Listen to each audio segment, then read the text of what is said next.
ধুবুৰী সমষ্টিত এইবাৰ ৰাইজে আমাক যি অন্যায় কৰিছে, অসমৰ জাতীয় জীৱনক কাহ জাপি দি অন্যায় কৰিলে, বিশেষকৈ ধৰ্মীয় সংখ্যালঘুসকলক লক্ষ্য কৰি যি ধৰণে বিজেপি দলে হিমন্ত বিশ্ব শৰ্মাই যিমান তুচ্ছ তাচ্ছিল্য কৰে, যিমান অপমানসূচক মন্তব্য দিয়ে, তাৰ উপৰিও উচ্ছেদৰ যোগেদি যেনেকৈ মানুহক অত্যাচাৰিত কৰা হৈছে তাৰ বিৰুদ্ধে এইবাৰ ৰাইজে ভোটদান কৰিব। আৰু তাৰ লগে লগে কৰ কাটল বঢ়াই দিয়া, বিভিন্ন খোৱা বোৱা সামগ্ৰীৰ দাম বঢ়াই দিয়া, বিদ্যুতৰ মাচুল বঢ়োৱা, তাৰ লগে লগে মাটিৰ খাজানা বঢ়োৱা, দৰৱৰ দাম বঢ়োৱা, ঘৰ বন্ধা সামগ্ৰীৰ দাম বঢ়োৱা, এইবোৰৰ বিৰুদ্ধে এবাৰ ৰাইজে ভোট দিব। আৰু আমাৰ যিবোৰ অধিকাৰ, গণতান্ত্ৰিক যিটো অধিকাৰ যিটো কাঢ়ি নিছে বিজেপি, ভয় ভাবুকি ব্লেকমেইলিঙৰ ৰাজনীতিৰ তেওঁলোকে আশ্ৰয় লৈছে, তাৰ লগে লগে দেশৰ যিটো সংবিধানৰ ধৰ্মনিৰপেক্ষ চৰিত্ৰটো একেবাৰে নাইকিয়া কৰিবৰ কাৰণে তেওঁলোকে যিটো ষড়যন্ত্ৰ আৰম্ভ কৰিছে, তেওঁলোকে বিভিন্ন সময়ত বিভিন্ন ধৰণে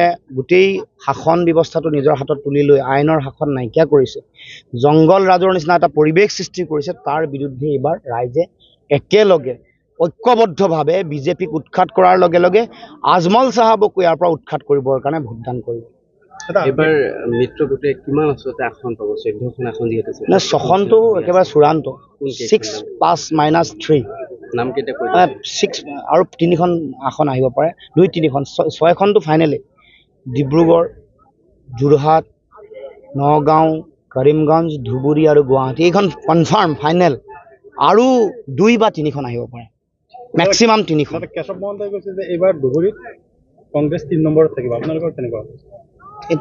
তেওঁলোক নিজে 3 নম্বৰী পাৰ্টি, সকলোৱে গম পায়, সেইকাৰণে 3 নম্বৰটো ওলাইছে। তেওঁলোকৰ মূল যুঁজ হ'ব এওঁলোকৰ লগত বুলি কৈছে। নাই, সেইটোৱে কৈছোঁ, 3 নম্বৰত থকা অভ্যাসটো তেওঁলোকৰ আছে, আৰু তেওঁলোকে পাৰ্টি হিচাপেও 3 নম্বৰী পাৰ্টি, গতিকে মনত সেইটো আহিছে কাৰণে সেইটো কৈছে।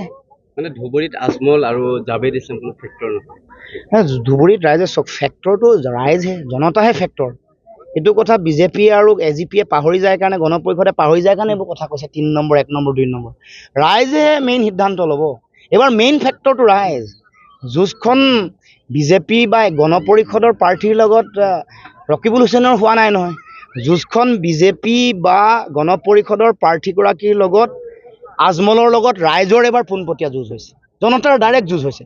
জনতাক অন্যায় কৰিছে, তাৰ বিৰুদ্ধে ভোট দিব। সন্মুখত কোন আছে ডাঙৰ কথা নহয়, কিন্তু ৰাইজক কৰা অন্যায়ৰ উত্তৰ ৰাইজে দিব। আৰু সেইকাৰণে যুঁজখন ৰাইজৰ লগত। পাহৰি গৈছে, ক্ষমতাত অহংকাৰী হৈ হিমন্ত, আজমল আৰু এই গণপৰিষদৰ নেতাসকলে পাহৰি গৈছে যে ৰাইজে গণতন্ত্ৰৰ ৰজা, ৰাইজেহে সিদ্ধান্ত ল'ব।